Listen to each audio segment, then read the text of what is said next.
10-division world empire, and I did this before, but if you see it, it's more meaningful.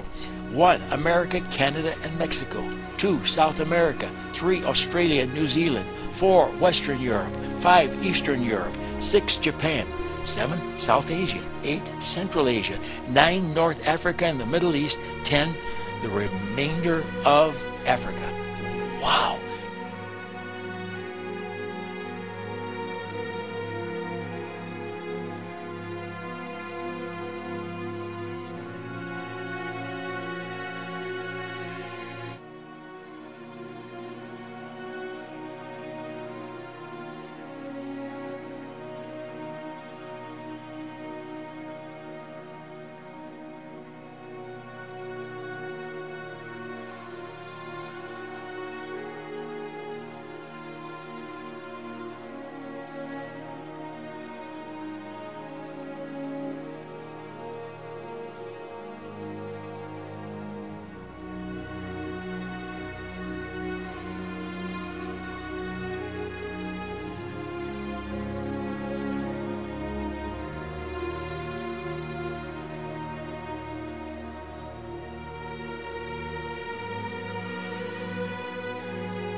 The 10-division world empire, and I did this before, but if you see it, it's more meaningful.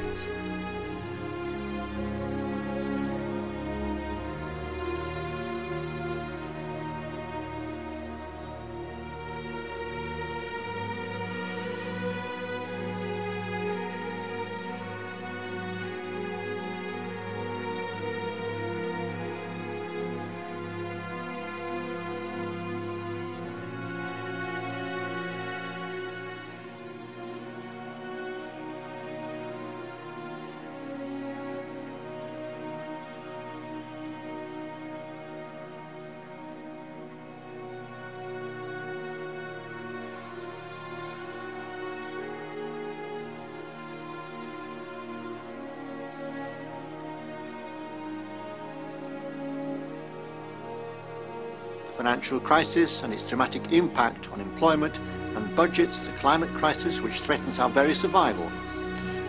Yet these problems can be overcome by a joint effort in and between our countries. 2009 is also the first year of global governance, with 2009 is also the first year of global governance.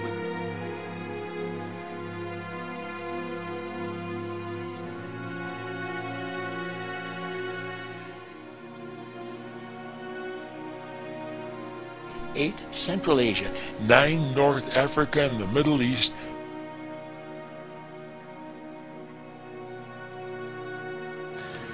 Let me close by saying a few words about the situation in Egypt. This is obviously still a fluid situation, and we're monitoring it closely. So I'll make just a few points. The future of Egypt will be determined by its people. It's also clear that there needs to be a transition process that begins now. That transition must initiate a process that respects the universal rights of the Egyptian people and that leads to free and fair elections.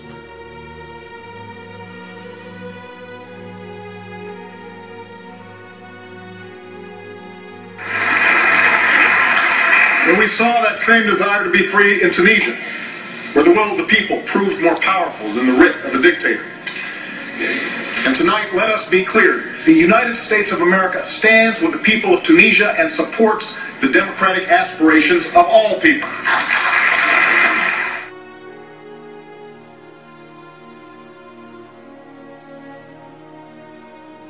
The United States and the entire world continues to be outraged by the appalling violence against the Libyan people.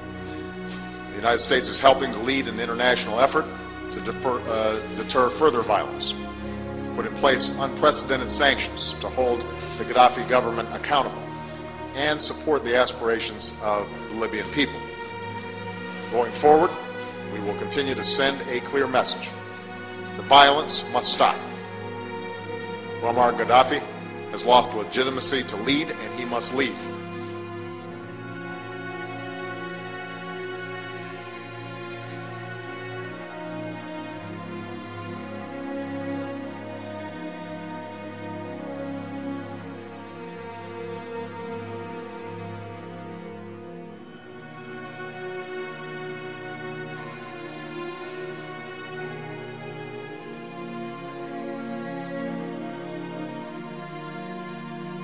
We'll be lucky if we can go 2 or 3 more years without a currency crisis, which means that we're going to have a lot of inflation and we're going to have disruption a lot worse than we've seen already. I think gold is a good insurance policy, and I personally buy my gold to protect my family.